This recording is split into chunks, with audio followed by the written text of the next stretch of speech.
గట్లలో నా వరముగా వెలసి మా స్వామి శంకరా, పాపాల లోకంలో పుణ్యాన్ని పెంచి మమ్మేలే ఈశ్వరా,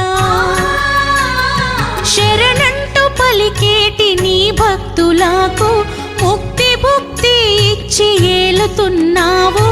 ఒకసారి నీ దర్శనం మాకు ఇవ్వు, నా భక్తి సేవలు